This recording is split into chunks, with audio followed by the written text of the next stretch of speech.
back. I know y'all saw part 1, part 2, part 3, and this is part 4. As I saying again, man, I'm never sure about black supremacy because you know they describe Nation of Islam and New Black Panthers and all of them. They describe them as black supremacy because you got a lot of house Negroes and field Negroes running around here. And look at that video about Malcolm X, house Negro and field Negro, and he described two of those type of black men out there. You got the house Negro, field Negro. The house Negro that live a better life, live a better community, have a better money, have a better job, have best for the women, and have best clothes, best car. That's a house Negro. And a house Negro, and do everything they can to step everybody's toes to be successful and stay successful and stay on top. The fifth, that's the difference, and it's been like that ever since before slavery and after. You know, that's when they was in the that he do everything for his master's sake. If he run and jump and jump. If he hide, he hide. If he speak, he speak. That's his white master protege. That's what a house Negro do. Like Eddie Kane is a house Negro. He's a house Negro. And what you got? The field Negro. The field Negro are the ones that struggle, the ones that's remain on the street, that's not owning nothing, not having nothing, not living nothing, not earning anything. And that's how far as that goes. You know, that's a house Negro. That's a house Negro, man. That's definitely a house Negro. You know, not living nothing, not earning anything, not having anything. Don't have enough animosity. Don't have enough. Don't have enough implement respect for women. Not have the best everything. Have the worst thing for his women, and not live a better life that everyone else had. So he had to struggle for a way to make out of the scene, out of the crime. That's a house. That's a field Negro. That's 100% all the way. Not earn anything, not living nothing. So they don't give in. They take. That's all they do is take in, take, and take everything that don't belong to them. But they don't want to earn. They don't want to earn what's keeping from them. They want to keep it everyone else what they don't have. That's a field Negro. So fuck the house Negro and the field Negro. I'm the middle man. So I ain't no house Negro, and I'm damn sure ain't no field Negro. But they are the two words that's in the black community: the house Negro and the field Negro. They running around here, and they need to get along. And it's been like that ever since. So a field Negro that's working the slave field and never enter in a master's house.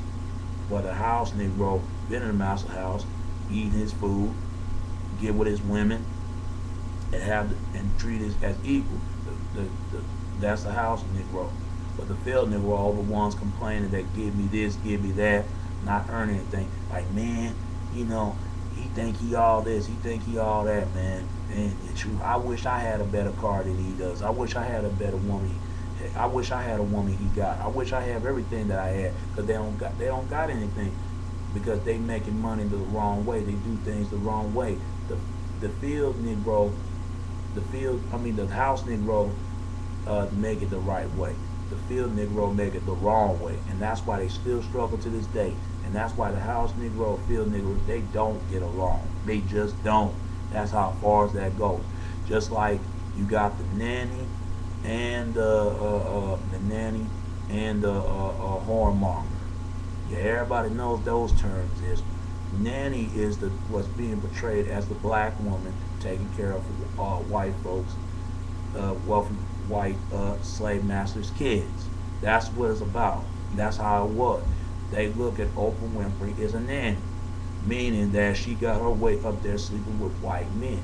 They look at Whoopi Goldberg as a nanny, you know, and it's kind of messed up, but that's how far as it goes. And whoremonger is the one that she shit on her own men and put white guys on a pedestal. That sisters do that stuff. Is the ones with the low self-esteem and the ones who got this great. But real sisters don't do that. They love their men. They care about their men and this and that. You know, and as far as that goes, just like there's two Caucasian folks. One was the upper class Caucasian, and one with the low white trash trailer park Caucasian folks. White trash and wherever it is. And those two don't even get along, but they should get along. Just like blacks and Negroes, they gotta get along. So slavery, man, and race and hate groups, man. The only thing the difference those two, I don't see no difference between the white supremacy and black supremacy. All I see, they teaching the same bullshit, same different of tone of tongue in the mouth, speaking that same amount of hatred than anybody else. That's all it is. So blacks and white, they need to get they suck up together and learn how to get along and to all and to long and journey and long peace and journey and live in sweet and harmony. But it would never be, because when you live in America, America got a darkness past. How years ago it started then and it started now. We just live in a different time now because we live in mixed ethnicities. That's what I say. Because interracial marriage, but I don't call it interracial marriage. I just call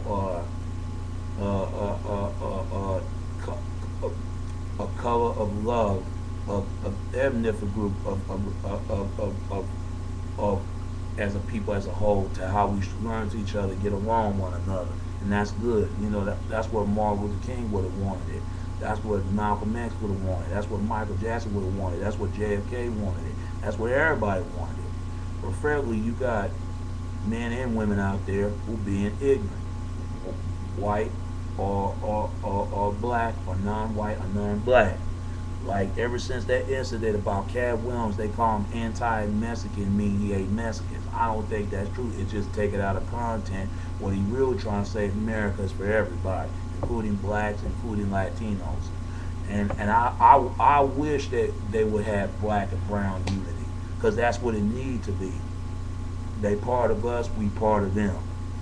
And trust me, I know, because I'm part of black and brown and American Native. So we gotta get along. We gotta share one another. I understand and put our anger to the side, put our difference to the side, put our religion to the side, put everything aside, and how we can earn for a change and earn for a living. You know what I mean? That's what we about, man. Forget all that. You know, have a drink, have a smoke, have a good time, enjoy yourself, man. Because there's so much stuff what's going on, and which is ridiculous. All this anger, it's just not gonna do anything no good. That's all it is. And you know how many bloodshed we have to shed to our streets, to our for the kids have enough place to go to play for other kids, other children. Don't do it for you. Don't do it don't do it just for you and yourself and your woman. Do it for the children. Do it for everybody. Do it for God. But everybody want to do what the hell they want to do. This is what they're going to end up. What's going to be. So it's sad, man, because I don't see no difference between white supremacy and black supremacy. I want to see the Ku Klux Klan and the Black Panthers. I wish they'd be along by side and make their differences. Just like you got the Democrats, you got the Republicans. I don't understand why Republicans are mad. Republicans are mad because they feel like, hey, we the ones who freed the slaves. Because ever since that day, Abraham Lincoln, for years ago, he the one freed the slaves. Ever since slavery was over in. And I think they were mad about that ever since then. And they want their jobs back, they want their houses back, they want everything back. And my people want the same thing too. They looking for jobs, they looking for homes, and they make it for some families like everyone else. But all this pickering and fighting and going, going slashing back and forth, like two samurai swords and fighting and share in the amount of blood. What is that going to solve? It's not going to solve nothing. It's not going to solve a damn thing because we've been angry and mad for too damn long. You got the Caucasian people are angry. The Caucasian men and women are angry. They're losing their job, losing their house, and losing everything. Now you got the black men and black women are angry and mad and sad because they can't find a job. They can't create a family and marriage, which I understood that. But we need to take our ego and our pride to the side and set and make and find our differences in deep inside of our hearts, because there's a death come from all of us, every different shape and form and colors, not just for America, but the whole foreign countries also, for the whole world, because you never know. The whole world is watching.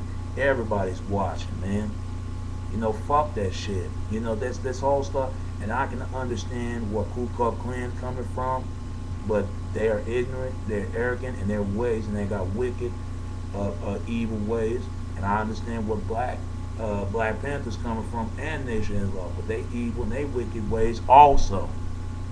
But it's not going to do anything. One thing I got to give Black Panthers respect when they give breast programs and help out for the people to fight off of this police brutality and have the same equal right as everybody else. The civil rights era is the same thing. That's when Black Panther was the original, started off when Crips and Bloods came out. So I understand that, but where they messed up at when they brought the gun, that's powers that be for the Washington D.C. the people in power that run the world, and that made them look like niggas with guns, and that scared the hell out of people.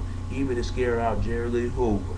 Now Jerry Lee Hoover was responsible for Martin Luther King's death, to Malcolm X death, and the Black Panthers. He was responsible for all that. And yeah, he was a fuck buddy back in those days.